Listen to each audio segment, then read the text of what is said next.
साहित्यिक बैठक YouTube channel पर आपका स्वागत है। आज हम बात करेंगे आचार्य रामचंद्र शुक्ल का हिंदी साहित्य का इतिहास में प्रकरण नंबर 2, जिसके अंतर्गत अपभ्रंश काव्य में जैन साहित्य। मैं सबसे पहले बता दूं कि अपभ्रंश काव्य के अंतर्गत जैन और सिद्धों की हम बात कर चुके हैं पहले के वीडियो में। आज हम बात करेंगे जैन साहित्य पर। जैन साहित्य के अंतर्गत आचार्य रामचंद्र शुक्ल जी सबसे पहले लिखते हैं हेमचंद्र जी के बारे में।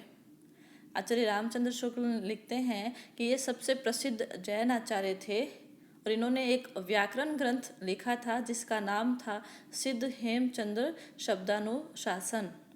कहते हैं कि ये गुजरात के एक सोलंकी राजा थे सिद्धराज जय सिंह और उनके भतीजे कुमारपाल। इनके दोनों के समय में ये रहे हैं और दोनों के दरबार में उन्होंने अपना समय बिताया और वो एक कवि के रूप में तीनों भाषाओं में लिखते रहे, जिसमें संस्कृत, प्राकृत और अपभ्रंश प्रमुख रही है। इनका अपभ्रंश में एक उदाहरण बड़ा प्रसिद्ध रहा है जो कि परीक्षाओं में आमतौर पर पूछा जाता है।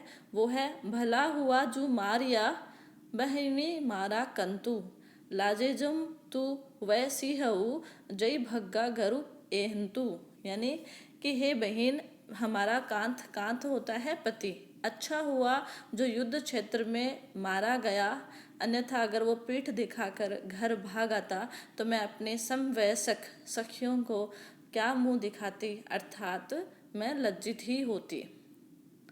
आगे बात करते हैं इसी पे कि इन्होंने एक और पुस्तक की रचना की थी जो कि प्राकृत काव्य था। वो था कुमारपाल चरित, जो परीक्षाओं में पूछा जाता है। तो इनके दो ग्रंथों के नाम हैं, एक सिद्ध हेम शब्दानुशासन था जो कि व्याकरण ग्रंथ था और एक कुमारपाल चरित। दूसरे जो जैन पंडित या जैन आचार्य माने जाते हैं वो थे सोमप्रभु सूरी।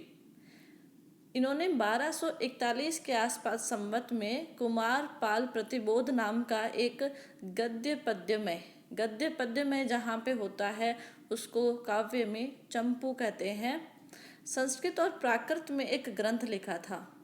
ग्रंथ का नाम था कुमारपाल प्रतिबोध। आपको सिर्फ इतना ही याद करना है सोमप्रभु सूरी के बारे में। तीसरे जो आचार्य हैं वो है मेरुतुंग। मेरुतुंग का एक प्रसिद्ध ग्रंथ है वो है प्रबंध चिंतामणि। परीक्षा में सिर्फ प्रबंध चिंतामणि के लेखक कौन है? मेरुतुंग। इतना ही इसमें परीक्षा में पूछा जाता है।